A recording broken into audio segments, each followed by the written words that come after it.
કરતો. તમને યાદ કરું બેન. નહીં આવતા રહ્યો. હમણાં જ તમારું નામ મોઢામાં હતું બેન.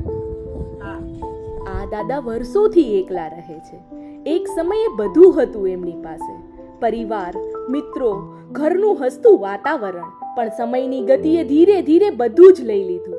હવે એ ફક્ત મારી રાહ જુએ છે, વાત કરવા માટે, દવા માટે, કે પછી ફક્ત એક પળ ખુશ થવા માટે. ખાલી દવાની ટ્યુબ બતાડતા તેમણે કહ્યું, સમય બધું ખાલી કરી દે છે. દવા, ઘરો, ખિસ્સા અને આખરે માણસની આંખોમાંની ચમક પણ. હું તરત જ મેડિકલ સ્ટોરમાંથી દવા લેવા ગઈ. ખબર હતી કે દાદા દરવાજા પાસે બેઠા હશે, એ આશા સાથે કે હું આવીશ, કેમ કે એમને ખબર છે હું દવા સાથે એમના દુઃખમાં રાહત લઈને આવું છું. દુઃખ ફક્ત પગનું નથી, એ દુઃખ તો એના દિલમાં છે.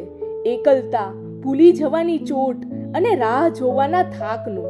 શું ખાલી દવા હાથમાં આવતા જ દુઃખ દૂર થઈ જતું હશે? ખરેખર જ્યારે દાદાએ દવા હાથમાં લીધી ત્યારે દાદાના ચહેરા પરનું દુઃખ ભૂલાવતું એક હળવું હાસ્ય આવી ગયું. રસ્તાના કિનારે બાઇક મૂકીને રાશન કીટ સાથે પગપાળા તેમના ઘરે પહોંચી.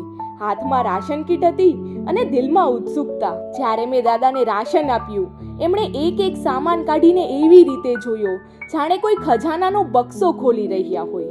અને એ પળે મને સમજાયું, દાદાને દવા કરતાં વધારે મારી હાજરીથી આરામ મળતો.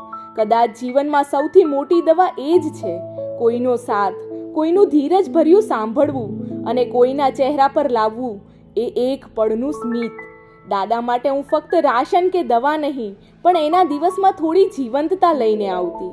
અને ક્યારેક એ જ સૌથી મોટી સારવાર બની જતી.